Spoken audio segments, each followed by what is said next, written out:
this, interview is probably going to be very Hmm.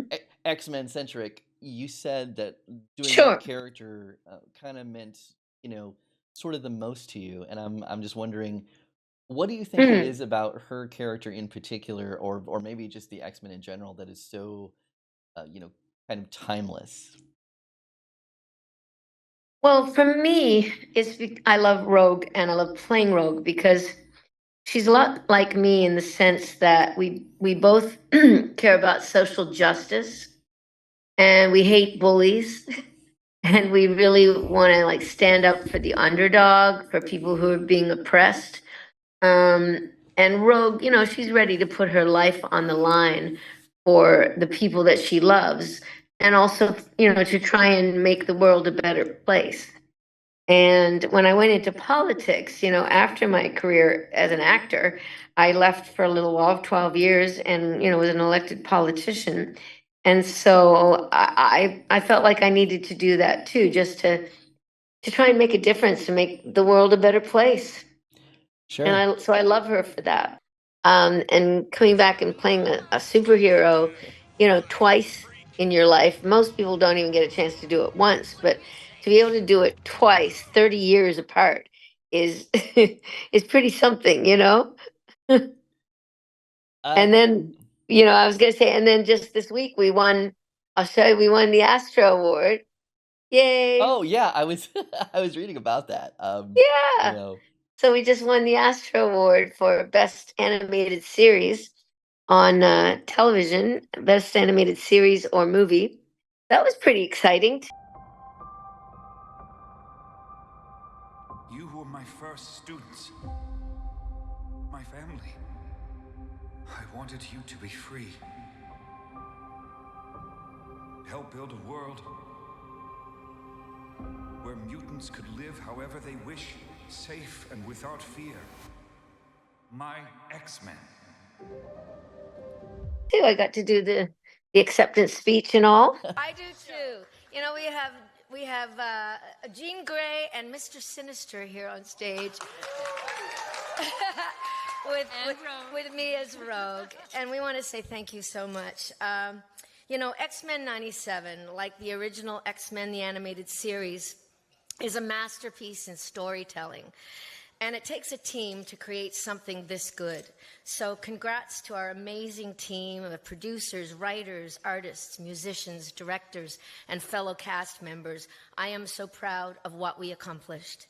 like I was one of those kids, like during the 90s. Like I was, Hmm. 16, 17, that like, Hmm. read the comics and watched all the shows and you Yeah. know, got used to sort of that version of Rogue, after the flying and, all that Right. kind of stuff. Yeah. And being introduced to this really strong female character that, Hmm. was kind of a rarity in those days, Right. and that kind of stuff. But Yeah. I wanted to ask, kind of getting into Uh-huh. the actual craft of voice acting, Yeah. how is the process for that different than, say, like doing your most recent movie? I believe it's called The Madones. I also watched that movie as well. It was really Oh, good. great. Um, Thank you. but I was just wondering, creatively, what is the different processes for those kind of two mediums, I guess? Well, that's a great question. Thank you. A lot of people ask, um, well, how do you become a voice actor? And I say, well, you have to be a good actor. Right. Voice actors are actors. Um, I mean, unless you're just doing commercials, like voiceover announcer stuff. I mean, you have to be able to act. And so I believe that my background in theater, movies, and television were a great, you know, ground laying exercise to be able to then just take each bit apart and focus on, for instance, just the voice. So, like when you're doing theater, it's pretty big. You want people to see your face. You want to see them to see the gestures, the facial expressions that change. Film and television, not so much. You want to keep it small because the camera's right there. You don't need to overdo anything. And then voice, it's really about finding the right tone and being authentic. And I think that's what people notice and hear in my voice when I'm voicing Rogue. And in, for instance, X-Men 97 in episode 5, Remember It.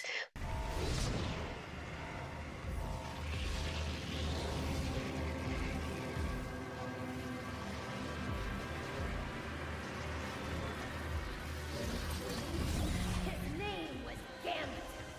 Remember it.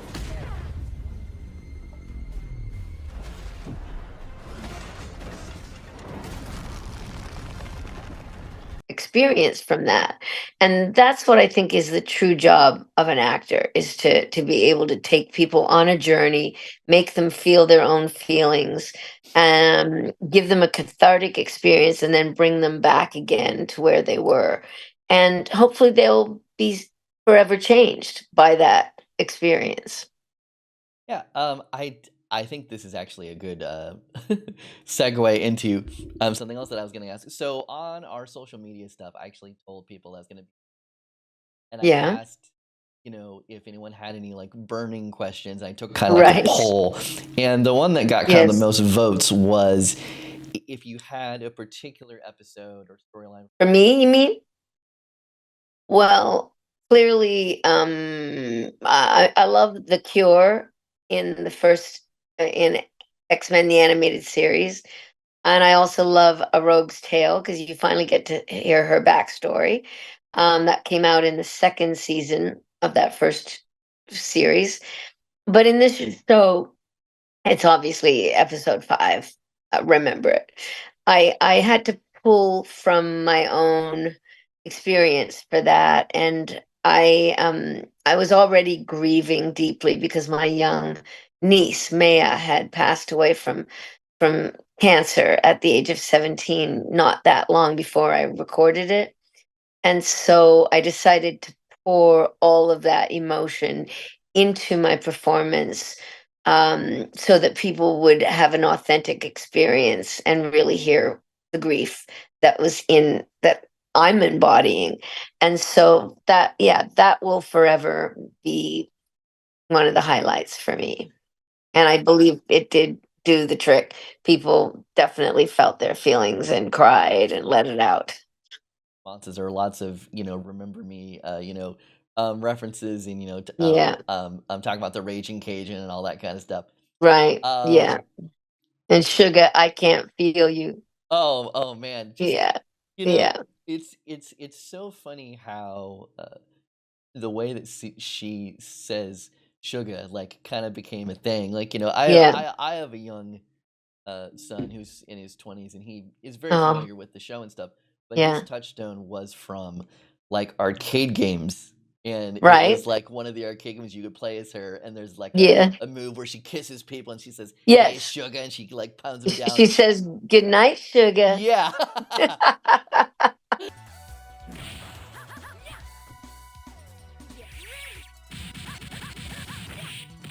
Good night, sugar.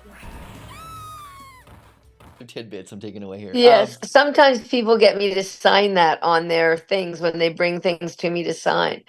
They'll say, "Could you say good night, Sugar?" Because that was a game that they played and they loved. Oh man, I don't know if you can see it, but I have like this display case right here, kind of off to Oh, this side, and those are yes, all yes. they're like Funko Pops that I usually get Oh, people sign. So oh. I don't have a rogue. Right. Well, you'll have to get one. Where are you anyway? I'm in California right now. I'm in the Okay. northern In part. LA or? No, it's more towards the Sacramento end. So Okay. the other end. I actually was just in San Francisco about 2 weeks ago. But I travel a lot for conventions Right. and whatnot. Right. But I wanted to ask about the recording when you're actually in like the booth. Mm-hmm. Is it just you in there? Yeah. But so you're not like when you have a scene with someone else, they just pipe in someone else's They don't scene. even do that. No, they don't pipe in anything. It's just you and your imagination and a microphone. How do you feel about that whole thing where you're you're saying things that you know is gonna be interlooped next to other I feel things. okay about it. You know, Mhm. when we first started, uh 30 years ago, we were all in the same room and we were in a studio and they put the mics in a circle and we all got to hear and see each other and react to each other and make each other laugh and, break up. It was a blast and we really got to bond over that. And, we did it like that for a number of times. And then eventually they ended up doing it basically one on one, even then.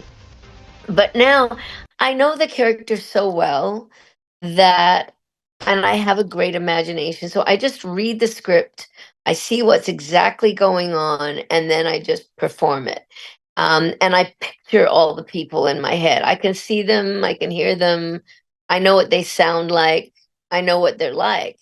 And so for me, it's really like it's like when you were a kid and you were making, playing games with all these imaginary friends and people are chasing you and people are doing this and doing that and you're riding your tricycle to get away from the bad guys. It's like that. It's like that. But, only now I'm an adult and I get paid for it, So what's not to love, right? Yeah, that's pretty interesting. I've interviewed quite a number of voice actors, like Yeah, a lot of people from like the '80s, like the original like Ninja Turtles and stuff, and they always talked about right, how at first they were in a room together, but then eventually right. they couldn't be in a room because they all lived in different, you know. Yeah, that's right. um, That's uh, right. Yeah, and that's the way it is now too. There's some people in LA, there's some people in Toronto, Vancouver, and I was in Halifax for the whole first season. hmm. So So, the first season I was in Halifax recording it, and then the second season I was mainly in LA. um, so when X-Men '97 kind of became a thing, when did you Mhm. find out that they were going to be bringing the show back? There. Okay. Yeah, Is that that's better? better. Okay. Yeah. Yeah, Sorry that's about that. better. Yeah, That's okay. I wasn't close enough to the. Okay. Yeah, so the I mean it all happened pretty quickly. I got an email right after my last, like I'd left politics, and like a month later, I got a message from somebody saying, "Hey, Lenore, there's this casting person from Disney trying to find you because they're interested in talking to you about a new Disney series." And I was like, "Yeah, right. Tell me another one, right?" I was in Nova Scotia. I'd been in politics for 12 years. I was like, yeah, I don't know. That's probably some, crazy person pretending something. But it turned out it was really the casting director from Disney, Marvel. And I said, well, give her my phone number. She called me and she said, yeah, we're very interested in you putting down an audition. And if you could just record it and send it back to us, that'd be great. I said, sure. So she sent me the script and it was just some lines. And they had a different name on it, but I could tell it was Rogue. It was like Rogue's lines from shows I'd already done 30 years ago. So I just thought, okay, well, I guess they're looking for Rogue. I'll just do Rogue. So I recorded it, sent it in, and about 3 weeks later, he wrote back and said, okay, the producers now want to meet you on Zoom. So I said, okay. So we met on Zoom with Bo DeMeo and Charlie Feldman. And they just said, oh my God, Lenore, we love your voice. We're huge fans of the show, of the original show, and you've still got it. And oh my gosh, would you come back and be on a new show about X-Men? It's a continuation of the old show. We just pick up where the last one left off. And I basically said, "You had me at hello, Sugah." You know, that was it, and it all happened really fast. So there was so no like lay time in between hearing about it. Like I didn't even hear about it other than when I got this email. so after the new show had come out, Hmm. as you were recording it, were you kind of like were you made aware of how well it was being received, like as it was happening? Because I think sometimes I've spoken to some other people and they're like, "Oh, I didn't know until after it was done that it was doing so well." Sometimes it's because they're, like, in Canada, so they're, like, cut off from, um, Yeah. You mean the old show or the new show? f well, for both, I guess.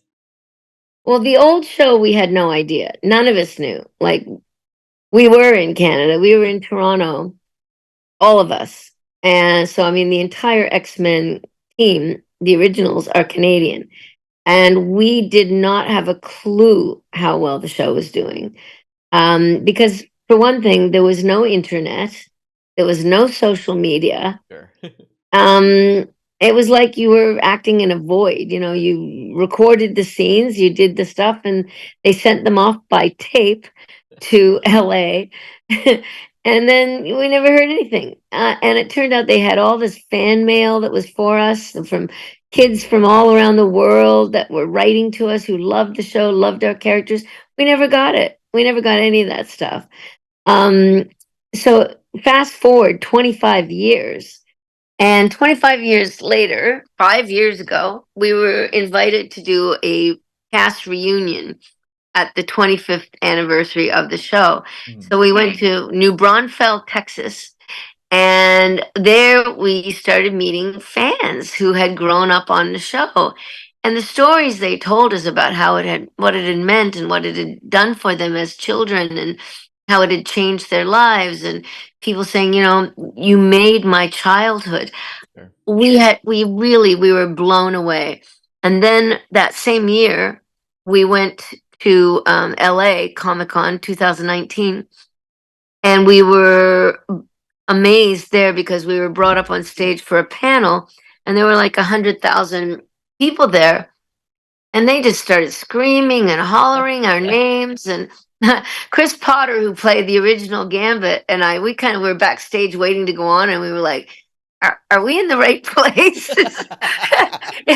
Are these people here for us? And we came out on stage, and it was just mind blowing. We felt like rock stars. And it's been like that ever since. And now with X-Men 97, because of course at that time we didn't know there was going to be a new show, but now we've been able to, all of us, see it unfold online. So we get to see the fan reaction in real time, and we get to go to Comic Cons and see each Sure. other and meet the fans and hear from the fans personally how the show has affected them. And it's always so touching. We never get tired of hearing people's stories about what the show has meant to them. Yeah, it's being able to have access to those instant reactions sounds very stressful, but also very exciting at the same Yes. time. Yes. Yes. I, I Let's put it this way: when Remember It was coming out that night, we'd been doing. Some of us had been doing cast watch parties with yeah, fans in Los Angeles yeah, over at Scum and Villainy. It was Scum and Villainy Cantina. We'd been doing watch parties with the fans, like watching the show when it came out with the fans all there. But for that one, I said really want to just have the cast. So I had a friend who invited us all over to his house, and we watched it there. And we all had Kleenexes. There wasn't a dry eye in the room. But I really wasn't sure how the fans were going to react because, I mean, basically, they're killing off a lead character who we all know and love. sure. And I didn't know what people were going to say or how it was going to be received. So I really wanted to do that one alone. And it basically broke the internet. Yeah, And there right, there are you so know, many like fan reaction videos that I've seen of people just watching just the scene where he yeah, goes up and he takes down the Sentinel and then yeah, and then like at first you're like, oh, he's gonna be okay, and then it's like you hear that stabbing sound and the like people do yeah, an audible gasp like no, yeah, yelling at the screen and being like, right, what did they yeah, just do? That kind of thing. yeah, Um, yeah. um, I know. uh, Intense, uh, intense. speaking of, It's not a Saturday morning cartoon oh man, anymore. it's Man, but it's very deserving of the Emmy too. I am Thank you. very over the moon Thank about you. it. But speaking Thank of you. Gambit, though, I did want to talk about your kind of different experiences between Chris Potter and now we have a new person coming to do the voice. Um, Hmm. uh, is your interactions with that person different? I mean, I don't know if the performance is different because, as you said, you're being like recorded separately. Um, Hmm. but how would you compare the two of these two very similar versions of Gambit, but they're being played by two different people? Hmm. Well, when we did it the first time around, Chris Potter was, early. He was like late 20s, early 30s, same age as me, and he was doing a TV series, The Legend of Kung Fu. It was, I think it might have even been his first animated series, and it was only my second animated series Mhm. at that point because I was doing film and television and live theater. And so we got along really well, and the rapport was just lovely between him and me and the guy playing Cyclops, Norm Spencer, Mhm. who's sadly now gone, Yeah. and Cal Dodd as Wolverine. We just had a blast together. Um, but he had a young family and he was busy. And so we didn't really get together socially or anything like that because, there was no time. And I mean, he was working and then he had a family. And then with this show, AJ and I have had that's AJ Lucasio, who's now Mhm. playing Gambit. Right. We've had a chance to get together several times. And we joke and we pull each other's, leg. And between him and me and Magneto, Matthew Watterson, the three of us have a lot of fun together. And we're always teasing each other. And people are noticing it online, and then they'll be doing like memes about the three of us, because of this sort of jealousy that's between the two men. Right.